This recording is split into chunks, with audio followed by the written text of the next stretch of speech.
बिस्मिल्लाहिर्रहमानिर्रहीम। बहुत दिनों बाद आपसे दोबारा मुलाकात हो रही है।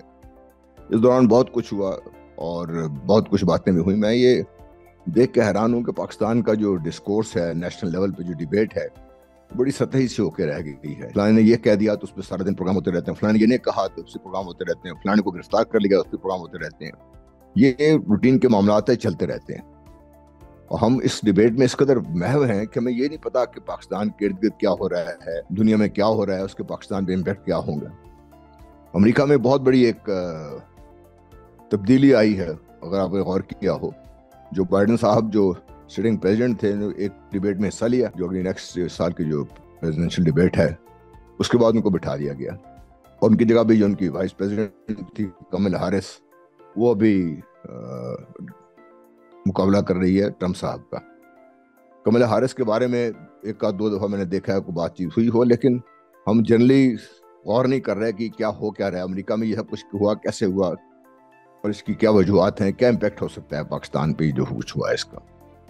कल की एक रिपोर्ट ये थी, कमला हैरिस जो है वो अभी ट्रम्प साहब को लीड कर रही है, जो उनके ओपिनियन पोल्स आ रहे हैं उसमें। बहरहाल और करने वाली बात यह है कि जब जो बाइडन साहब मुंतखब हुए थे तो उस वक्त से ये बातचीत शुरू हो गई थी कि ये ज़्यादा देर नहीं चलेंगे, इनको इसी टर्म के दौरान इनको बिठा दिया जाएगा और कमला हैरिस जो वाइस प्रेसिडेंट है उनको प्रेसिडेंट बना दिया जाएगा। और ये वो लोग थे जो अमेरिका की इस्टेब्लिशमेंट को अच्छी तरह समझते हैं और जो जानते हैं कि किस तरीके से जो डीप स्टेट है वो काम करती है, जिसमें इफेक्ट पाकिस्तान पर भी होता है उसका। अगर आपको याद हो तो जो बाइडन जब सेनेटर थे, फॉरेन अफेयर्स जो उनकी कमेटी है, सेनेटर चेयरमैन थे, उन्होंने एक बात की थी कि अगर इस खत्ते में इजराइल ना होता तो हमें वहां पे एक इजराइल बनाना पड़ता। ये क्यों कहा उन्होंने? हमने इसके बारे में गौर नहीं किया, क्या वजह है इसकी। दूसरा, कमला हैरिस जो है, इसके बारे में जब से ये मंजर-ए-आम पर आई हैं, उस वक्त से ये बात बड़े ज़ोर शोर से हो रही है कि ये ज़ायनिस्ट लॉबी जो है वो इनको सपोर्ट कर रही है और इस तरह जो अमेरिका डीप स्टेट है वो भी इनको सपोर्ट करेगी। तो अब वो कुछ चीज़ें खुल के सामने आ गई हैं। कमला हैरिस जो हैं ये बाकी सब से भी दो हाथ आगे हैं जब इजराइल की सपोर्ट की बात आती है।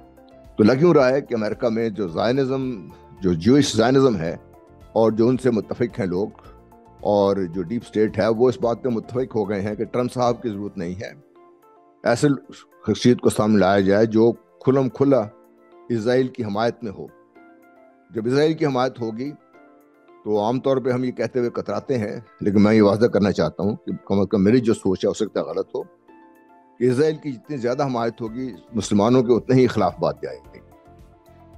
क्योंकि बाकी सब चीज़ें छोड़ दीजिए, ये दुनिया के आम हालात हैं जिनको हम जो स्ट्रेटजी कह लीजिए, जो इकोनॉमिक्स कह लीजिए, इन सब को अगर गौर से देखें तब भी ये बात समझ में आती है।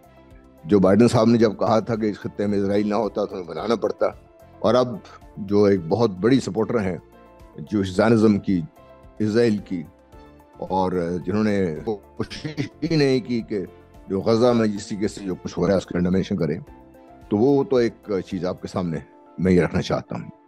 दूसरी चीज़ ये है कि अगर कमला हैरिस जीत रही हैं और जीत जाती हैं, प्रेसिडेंट बन जाती हैं, तो आप देखिएगा कि ईरान और इजराइल का जो तनाज़ा चल रहा है, जिसमें ये आमतौर पर यह खदशा जाहिर किया जा रहा है कि ईरान अपने जो भी उसके पास रिसोर्सेज हैं उनको इस्तेमाल में लाएगा इजराइल को नुकसान पहुंचाने के लिए, क्योंकि इजराइल ने ईरान का बहुत ज़्यादा नुकसान किया है, जिसका आमतौर पे हम भूल जाते हैं कि उनके ईरान के जो साइंटिस्ट थे, न्यूक्लियर साइंटिस्ट थे, उनको मुख्तलिफ जगहों पे कईयों को शहीद किया गया है ईरान के अंदर ही।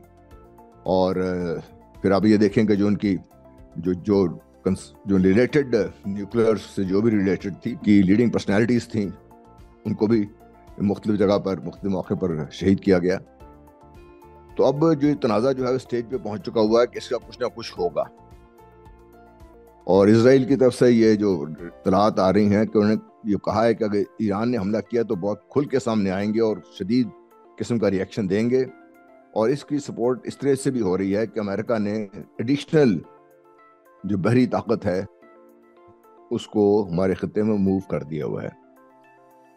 उनके पास बेसिकली अमेरिका की बहरी और जो हवाई ताकत है वही आम तौर पे पहले एक्शन में आती है, तो वो इस खत्ते में मौजूद है।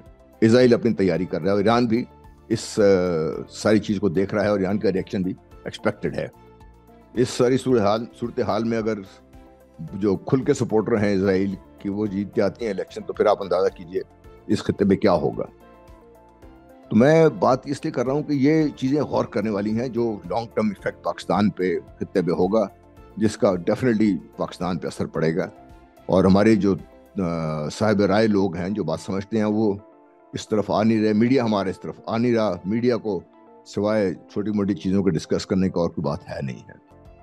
تو میں یہ سمجھتا ہوں کہ یہ جو کچھ امریکہ میں ہوا ہے اور ہو رہا ہے اس کا امپیکٹ آنے والے دنوں میں بہت شدت سے محسوس کیا جائے گا. اس کے بعد آپ ہمیں اس چیز کا شاید احساس ہونا شروع ہو کہ یہ جو کچھ تبدیلی آئی ہے امریکہ میں بظاہر معمولی سی لگتی ہے, لیکن میرے نظر میں یہ بہت بڑی ایک چینج ہے کہ جو بائیڈن صاحب کو علیحدہ کر کے, کیونکہ جب یہ الیکٹ ہوئے تو اس وقت بھی سب کو پتا تھا کہ صحت ٹھیک نہیں ہے, یہ شاید ٹرمپ پوری نہ کر سکیں. اس وقت بھی جیسا میں نے پہلے کہا بات ہو رہی تھی کہ کملا ہیرس کو صدر بنا دیا جائے گا, تو اب تو ہر کھلا بات سامنے آ گئی ہے. تو ہمیں یہ نہیں بھولنا چاہیے کہ ایران کے ساتھ جو کچھ ہو رہا ہے یا ایران کو جو کچھ کرنا چاہتے ہیں اسرائیل اور ان کے جو بیکرز ہیں, اگلی سٹیج پہ کیا ہوگا اس خطے میں, وہ یہاں پہ رکیں گے نہیں.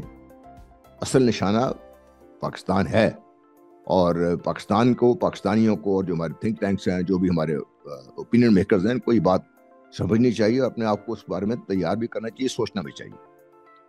اس کے ساتھ ساتھ جو اور انٹرسٹنگ چیز جو ہو رہی ہے, مودی صاحب اپنے جو پھیلا رہے ہیں اپنے جو کچھ بھی ان کے پاس جو پر ہیں ان کے, اور ہتھیاروں کی دوڑ میں وہ اس خطے میں ویسے ہی سب سے آگے تھے, اب ان ریس تیز کر دی ہے اور اس کے حساب سے اطلاعات آ رہی ہیں کوئی ڈفرینٹ قسم کی بڑے پیمانے پر ایکسرسائز کر رہے ہیں, جن کا مجھے ڈر یہ ہے کہ کسی لیٹر سٹیج پہ سال کے آخر تک کچھ نہ کچھ پاکستان کے ساتھ تو کریں گے. تو یہ بھی ہمیں سوچنے کی ضرورت ہے. تو میں سمجھتا ہوں کہ یہ جو ہماری ایک ڈیبیٹ چل رہی ہے نیشنل میڈیا پر بھی اور انٹرنیشنل ڈسکورس میں بھی, ہمیں اس سے باہر نکل کے سوچنا چاہیے. اس میں اتار چڑھاؤ آتا جائے گا کبھی.